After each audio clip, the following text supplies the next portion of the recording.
오늘 이 영상을 클릭하신 건 절대 우연이 아닐 겁니다. 통계에 따르면 70대 이상 인구가 빠르게 늘고 있지만 그만큼 질병이나 장기요양 서비스 이용률도 함께 높아지는 추세라고 합니다. 나이가 들면 아프고 약해지는 게 당연하지 않나라고 생각하거나 지금 당장 이 영상을 끄신다면 5년 후, 10년 후에 더 큰 후회를 하실 수 있습니다. 어떤 습관이 우리를 조기 노화와 병원 신세로 몰아가는지, 그 습관들을 아주 간단히 고치는 방법은 뭔지, 그리고 마지막으로 오래오래 건강하게 살 수 있는 특별 팁 하나까지 모두 공개하려고 합니다. 영상 아래 좋아요와 구독 버튼 한 번씩 눌러주시면 정말 감사하겠습니다. 지금부터 시작합니다. 첫 번째, 요즘 가장 큰 문제로 꼽히는 습관이 바로 하루 대부분을 앉아서 지내는 것입니다. 실제로는 식사 후에 어느 정도 움직여줘야 혈당도 안정되고 소화도 잘 되는데 계속 앉아만 있으면 혈액순환도 뻑뻑해지고 허벅지나 엉덩이 근육이 금방 약해집니다. 여러 병원 연구를 보면 70대 이상 어르신들의 낙상 사고가 해마다 늘고 있다고 합니다. 낙상으로 한 번 넘어지면 골절 또는 그 후유증 때문에 걷기조차 어려워지는 분들이 많습니다.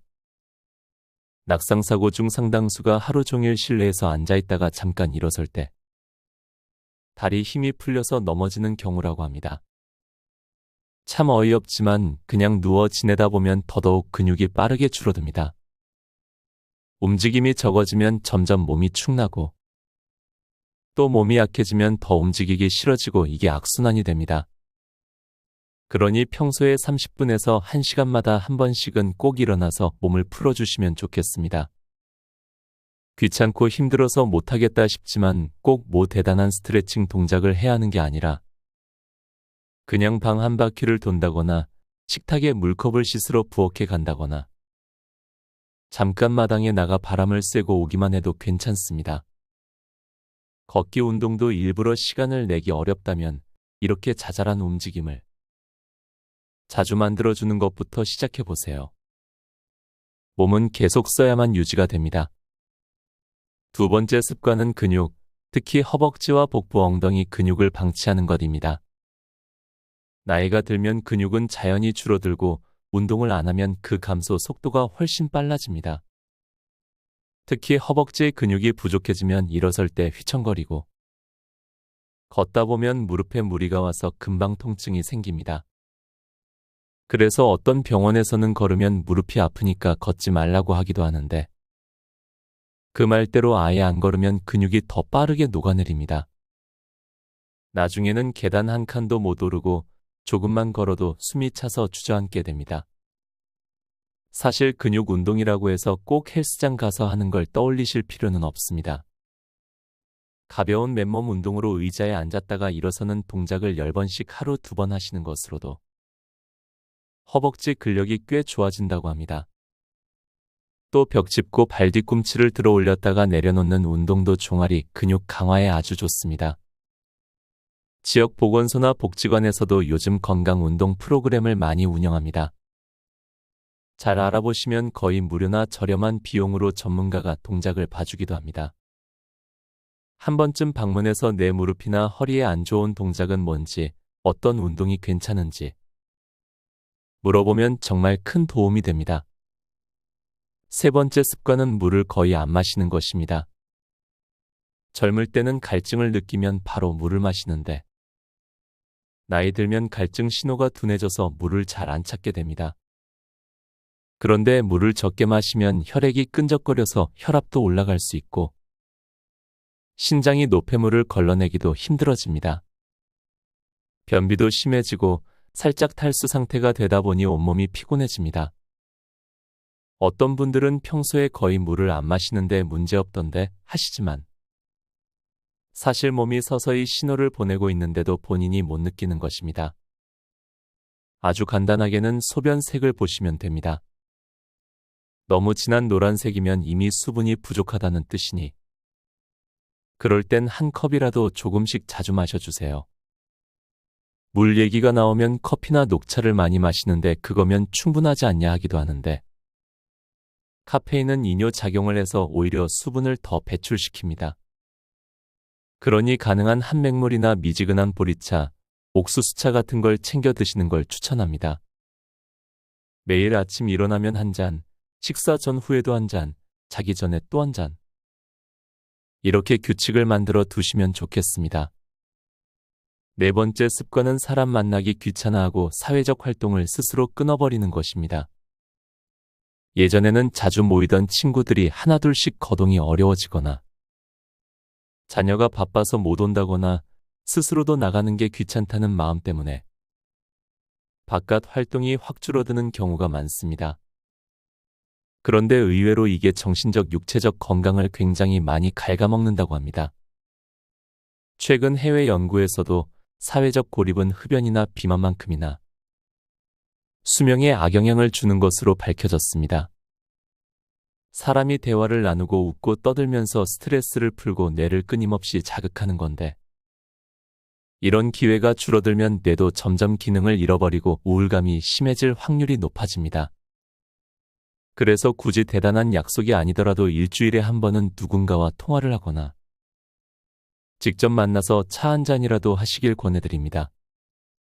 특히 어르신들께서 주변 복지관이나 문화센터 같은 곳에 나가보시면 비슷한 연배분들과 취미반이나 교양 강좌에서 쉽게 친구가 될 수 있습니다. 그런데 가면 부담스럽다 싶으시면 그냥 동네 공원이나 시장에라도 가보세요. 날씨 좋을 때 가볍게 걸어서 한 바퀴 둘러보면 생각보다 다양한 사람들과 스치듯 인사도 하게 됩니다. 이 사소한 교류가 쌓이면서 외로움이 줄고 삶이 좀 더 활기차게 바뀔 수 있습니다. 다섯 번째이자 마지막 최악의 습관은 새로운 배움을 멈추는 것입니다. 보통 70대쯤 되면 이 나이에 뭘 더 배워 젊었을 때 해볼 거 다 해봤는데 하시는데 이게 뇌 건강을 크게 해칩니다. 뇌도 근육처럼 계속 쓰고 훈련해야 기능이 유지됩니다. 새로운 도전이나 취미를 시작하면 생각보다 집중력도 살아나고 기억력도 유지되는데 아무것도 안 하고 하던 대로만 살다 보면 치매 발병 위험이 확 올라가기도 합니다. 새롭게 배우는 게 꼭 영어 회화나 컴퓨터처럼 거창한 게 아니어도 됩니다. 인터넷에서 쉬운 요리나 간식 레시피를 찾아서 만들어 본다든가 꽃꽂이나 홈가드닝을 소소하게 시작해 보신다든가 요즘 유행하는 스마트폰으로 사진 찍고 편집하는 법을 손주에게 배운다든가 낯설어도 적응하는 과정이 뇌 건강에 큰 도움이 됩니다. 아, 내가 이 나이에도 뭔가 깨우칠 수 있구나 하는 즐거움을 느끼는 게 중요합니다. 그 자체가 뇌를 크게 활성화시킬 수 있습니다. 지금까지 인생을 10년 갉아먹는 70대 이후의 최악의 습관 5가지를 알아봤습니다. 이 5가지는 오늘부터라도 충분히 개선할 수 있는 습관입니다. 여기까지 시청해주신 분들께 제가 드리고 싶은 특별한 한 가지 팁이 있습니다. 좋아하는 일을 매일 10분씩만 더 해보기. 대단한 것 같진 않지만 사실 이게 정신 건강과 신체 건강 모두에 엄청난 영향을 줍니다. 예를 들어 좋아하는 음악을 듣고 살짝 몸을 움직여 본다거나 아침이나 저녁 시간에 산책 겸 동네 뒷길 구경을 하거나 손주 사진을 앨범에 정리하며 추억에 잠겨본다거나요. 이런 작은 행복을 매일 10분씩만 늘리면 마음의 여유가 생기고 스트레스가 줄어듭니다. 스트레스가 줄면 우리 몸 전체가 좀 더 움직이고 좀 더 건강해지자는 방향으로 바뀝니다. 결국 운동, 사회활동, 배움 같은 좋은 습관들도 훨씬 쉽게 들게 됩니다. 오늘 영상이 여러분의 삶에 작은 자극이 되었으면 좋겠습니다. 나이는 어쩔 수 없지만 우리의 생활 습관은 스스로 바꿀 수 있습니다.